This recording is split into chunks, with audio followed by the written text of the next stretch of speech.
Hello guys, কেমন আছো সবাই? আশা করি সবাই ভালো আছো। আজকে আমি একটা আবার ভিডিও নিয়ে চলে এসেছি।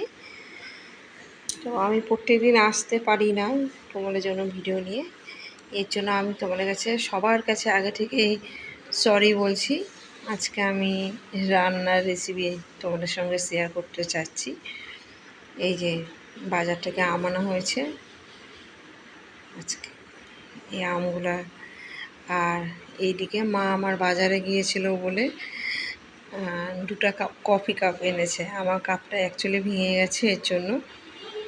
আর এই যে সকালে যে পূজা দেওয়া হয়েছিল, সেই পূজার প্রসাদ এটা।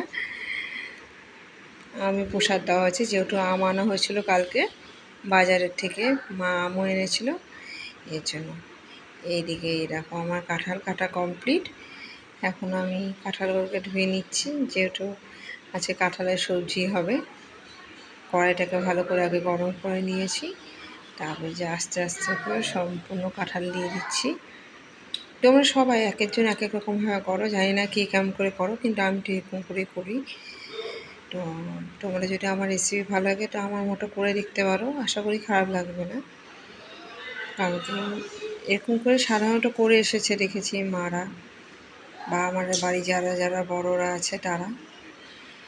তো এই যে কাঁঠালের মধ্যে আগে গরম করে নিয়ে একটু লবণ দিয়ে দিয়েছি। তো তারপর তো এই নর্মাল প্রসেস, এটা তো সবাই জানি যে কাঁঠালটাকে আগে একটু ভেজে নিতে হয়। লবণ হলুদ দিয়ে একটু ভেজে নিলে সুবিধা হয়। যে আমি একটু হলুদ দিয়ে দিয়েছি। প্রথমে হলুদ দিইনি একটা কারণে, কারণ হলুদটা কড়ার মধ্যে লেগে যাবে কাঁঠালের মধ্যে, তখন হলুদটা থাকবে না, হলুদটা ঠিক মতো কাঁঠালের মধ্যে লাগবে না, এর জন্য আমি দিয়ে দিয়েছি। আর এইদিকে করে নিয়েছি এই যে ডাল আমি ভিজিয়ে রেখেছিলাম কিছুক্ষণের জন্য, সেই ডালটা আমি সিদ্ধ বসিয়ে দেবো। আজকে যেহেতু বোন জামাইও আসবে, বোনরা এসেছে অনেক দিন পর, এর জন্য বোন জামাই আগে বোন চলে এসেছে, তারপর বোন জামাইরা আসবে। তো আজকে আমি কাঁঠালের সবজি না করে কাঁঠাল দিয়ে ডাল দিয়ে কাঁঠাল ডাল করব। জানি না তোমরা কে করো, কিন্তু করে দেখতে পারো, বেশ ভালো লাগে খেতে।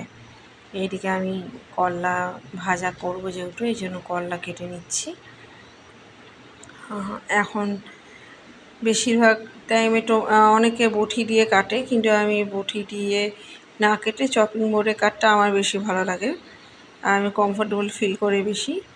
তো করলা যেহেতু অল্প একটু ছিল, ওর সঙ্গে একটু আলু মিক্সচার করে করলা আর আলু ভাজা করেছি একসঙ্গে। আর এইদিকে চা হচ্ছে, যেহেতু বোন জামাই চলে এসেছে আমার, ওর জন্য স্পেশালি চা হচ্ছে। এদিকে আমার কড়াই রেডি, এ করলা আলু ভাজা হবে। আর কাঁঠাল ডালটা হয়ে গেছে, স্টিমার আছে, পরে আমি সোমবারে দিব ওই ডালটাকে। তো নর্মালি ভাজা, এই ভাজা সবাই জানো। কে কোথা থেকে দেখছো আমার ভিডিও অবশ্যই জানিও। আর তোমাদের সাপোর্ট আমার খুব দরকার, প্লিজ আমাকে সাপোর্ট করো। আমার একটা সমস্যা, যে প্রত্যেকদিন করে আমি যেহেতু অনেক ব্যস্ত থাকি, প্রত্যেকদিন করে আমি ভিডিও আনতে পারি না, আমার একটু গ্যাপই পড়ে যায় ভিডিও আনতে, কিন্তু শর্ট ভিডিও ছাড়বার চেষ্টা করি। আর মারা বলে তিতা জিনিস এমনি ভাজতে হয় না, অ্যাটলিস্ট একটা হলেও লঙ্কা দিয়ে দিতে হয়। তো এই জন্য যখনই করলা ভাজা করি তখনই আমি একটু লঙ্কা দিয়ে দিই। এইদিকে দেখো আমি বিছানা গুছাচ্ছি। এই যে আমি হারমোনিয়াম, যেহেতু আমার ছেলে গানে প্র্যাকটিস করে, গান শেখে, তোমরা সবাই জানো। তো এই জন্য আমি ওর জন্য হারমোনিয়ামটা রেডি করে দিচ্ছি, যেহেতু ভারী প্রচুর, ও নিজে থেকে হারমোনিয়ামটাকে রেডি করতে পারে না। এখন আমি হারমোনিয়ামটাকে রেডি করছি, তারপর ও নিজের মতো নিজে গানে বসে যাবে। গান যেহেতু প্র্যাকটিস না করলে, রেয়াজ না করলে গান ঠিকঠাক হয় না, এটা তোমরা সবাই জানো। এই যে এখন আমি ঢ্যাঁড়স ভাজাও করব, এর জন্য ঢ্যাঁড়সও ধুয়ে নিয়ে কাটি আমি, কারণ কি ধুয়ে নিয়ে কাটলে একটা জিনিস কি ল্যাপাগুলো কম হয়। এই জন্য ঢ্যাঁড়স ভাজা করলে আমি ঢ্যাঁড়সটাকে আগে ধুয়ে নিই, তারপরে এইদিকে দেখো আমার আলু করলা ভাজাও হয়ে এসেছে, আর একটু হলেই হয়ে যাবে। আমি হলুদও দিয়ে দিয়েছি ওর মধ্যে। এরকম আমার আলু করলা ভাজা হয়ে গেছে। তো তোমরা আজকে কে কী রেসিপি করেছো আমাকে অবশ্যই জানিও। এই যে আমার তেলও গরম হয়ে গেছে, এখন আমি ঢ্যাঁড়স ভাজার জন্য ঢ্যাঁড়সগুলো আস্তে আস্তে ছেড়ে দিচ্ছি।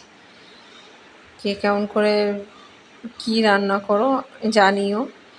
আমি একদমই নতুন এই জগতে, এই জন্য তোমাদের সাপোর্ট না পেলে আমার খুব অসুবিধা, আমি একদমই আঁকাতে পারবো না। এই যে আমার ছেলে আর বোন মেয়ের জন্য এই আম আর মুড়ি, যেহেতু আম মুড়ি এখন তো আমেরই সিজন, এই জন্য আম মুড়ি রেডি করে নিয়েছি। এইদিকে ডালটা সম্বরে দেওয়ার জন্য প্রথমে তেজপাতা দিয়ে দিয়েছি, এই ডাল রেডি। এইদিকে কিছুটা কারি পাতা দিয়ে দিয়েছি, কারি পাতা দিয়ে করলে একটা ডালটার স্বাদ আলাদা রকম হয়। এখানে আমি দিয়ে দিচ্ছি 5 ফোড়ন। তোমরা অনেকেই অনেক কিছু দিয়েই ফোড়নটা দেয়, আমি এরকম করেই এই ডালটা এরকম করে ফোড়ন দিই।